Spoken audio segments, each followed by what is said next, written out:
Si la gente no publicara en las redes sociales lo que sucede en su entorno o a su alrededor, definitivamente nosotros no nos enteráramos de nada de lo que pasa en Cuba, aunque lo tuviéramos en nuestras narices. Y es tanto lo que la gente publica de lo que va pasando a nuestro alrededor que la prensa oficialista se tiene que hacer eco de eso. Acompáñame a ver cómo la prensa oficial tiene que ir reconociendo lo que está pasando en nuestro país. Bienvenido a mi canal, yo me llamo Jorge, si eres nuevo por acá te doy la bienvenida y vamos a comenzar ya.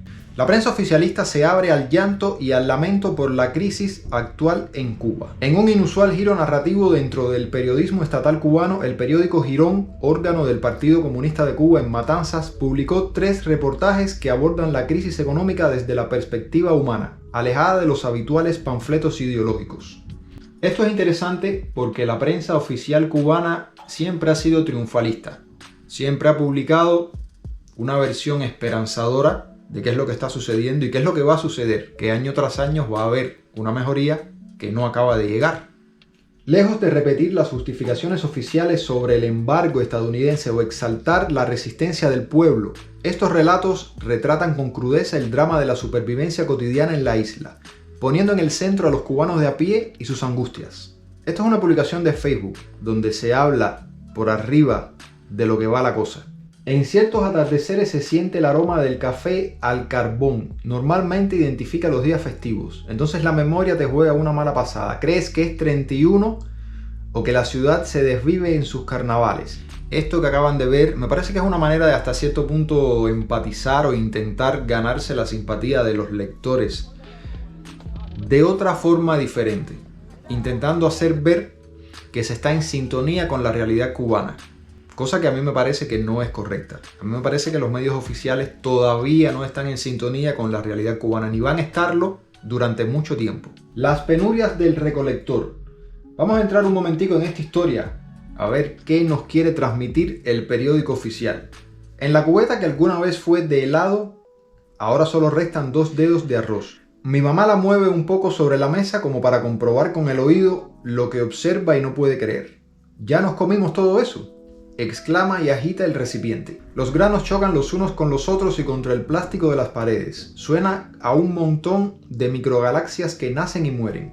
Hay llovizna que te cabe en la palma de las manos. Sin embargo, no se multiplican al girar. Queda lo suficiente para un almuerzo, una comida y, si se estira, para otro almuerzo. Y mi madre comienza a desesperarse.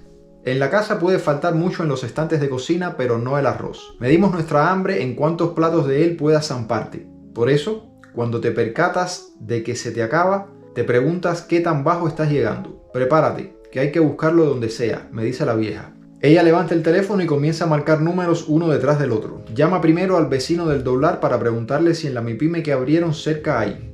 Una de tantas historias que vivimos nosotros los cubanos en el día a día, que teniendo mayor o menores recursos, las cosas se pierden igual. No importa el dinero que usted tenga, para el cubano de a pie hay cosas que no se consiguen. Y para los que se dedican a algún tipo de trabajo especializado, también hay cosas que no se consiguen. Quizás en esta narrativa del periódico falte un poco de la corrupción, del bodeguero que te tumba un poquito cada vez que vas a la bodega, del centro estatal donde están vendiendo el arroz por la libre y cuando tú vas el arroz está sucio y también te tumban en la pesa un poquito, porque todo el mundo vive de la estafa, todo el mundo vive de tumbarte un poquito, de rasparte un poquito. La única manera de que no te tumben, me parece a mí, es comprar el arroz en las famosas tiendas en MLC o en las MIPYME si viene en un paquete sellado. Me parece que es la única manera, porque además viene limpio.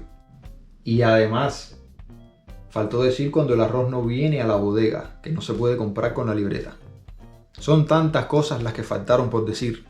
Llamadas infructuosas a familiares y vecinos, recorridos por establecimientos sin suministros y la incertidumbre de qué se podrá comer mañana conforman la narrativa de un país donde la planificación de la alimentación depende más de la suerte que del poder adquisitivo. Más que una simple crónica, el texto es un relato de la angustia generalizada que viven las familias cubanas, convertidas en recolectoras de los pocos productos disponibles en un mercado cada vez más inestable. Con un tono casi literario, Carmona logra transmitir la desesperanza de quien sabe que su bienestar no depende de su esfuerzo o ingresos, sino de la posibilidad de errática de productos básicos. El fuego improvisado y un plato de comida frío, cocinar en la oscuridad. El segundo artículo, el fuego improvisado y un plato de comida frío, pone sobre la mesa otro problema crítico de la crisis cubana: la inestabilidad del servicio eléctrico y la falta de combustibles para cocinar. Con apagones que se extienden por horas y con un gas licuado que escasea cada vez más, muchos cubanos han tenido que recurrir al carbón o a la leña para preparar sus alimentos, como si se tratara de una regresión a tiempos preindustriales. Y eso que en La Habana no estamos como en Oriente, ni estamos como en algunos lugares de matanzas donde solamente están poniendo 1 hora de corriente. El texto narra escenas cotidianas de desesperación, vecinos que buscan carbón en coches de caballo, familias que improvisan fogones en los patios de sus casas y el miedo constante a que una chispa se convierta en un incendio. Y no hay agua para apagar los incendios. Bien, ¿qué fue de nosotros los del fondo? La nostalgia de una generación perdida. El tercer reportaje, ¿qué fue de nosotros los del fondo?, es un ensayo nostálgico sobre la juventud cubana y su desarraigo. Son una muestra de desesperación que ha llegado a tal punto que incluso la prensa oficialista ya no puede ignorarla, pero todavía no representan un periodismo crítico en el sentido pleno. La crítica de estos artículos llegan hasta donde se le permite. Hasta ahí es hasta donde llega. A callar una realidad que es más cruda de lo que se muestra en la prensa oficialista. Y es más cruda de lo que se puede mostrar en redes sociales, producto de las mismas políticas que tienen las redes sociales, que cuando usted dice determinadas palabras, te tumban el video, te lo desmonetizan, te limitan el alcance a que no se vea en ciertos países.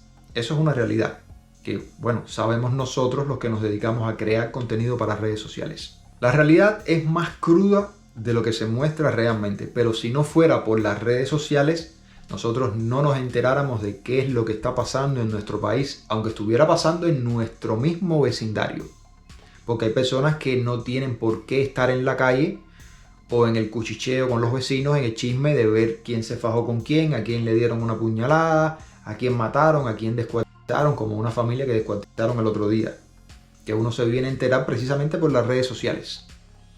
Entonces, si usted no está en las redes sociales hoy viendo lo que está pasando, usted sencillamente no se entera y podría ser, lamentablemente, la próxima víctima, como el título de la novela brasileña que se puso en Cuba hace muchísimos años.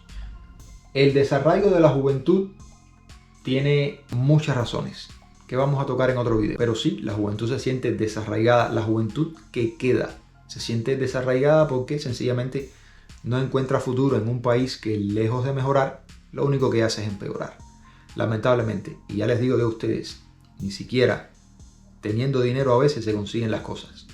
En la mayoría de las ocasiones hay que mandarlas a buscar de afuera, pagar una mula, pagarle a una empresita de esta de las que envía paquetes a Cuba y cosas de ese tipo, porque sencillamente las cosas no se encuentran, hay que comprarlas afuera. Quería hacer este video para que vean cómo la prensa ha tenido que, hasta cierto punto, adoptar la misma narrativa de las redes sociales y de la prensa independiente, aunque sin llegar tanto a la realidad que se muestra en la prensa independiente, valga la redundancia, y en las redes sociales.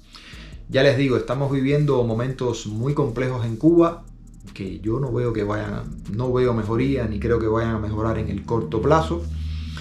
Y bueno, no sé si ustedes son optimistas, déjenme saber lo que piensan en sus comentarios.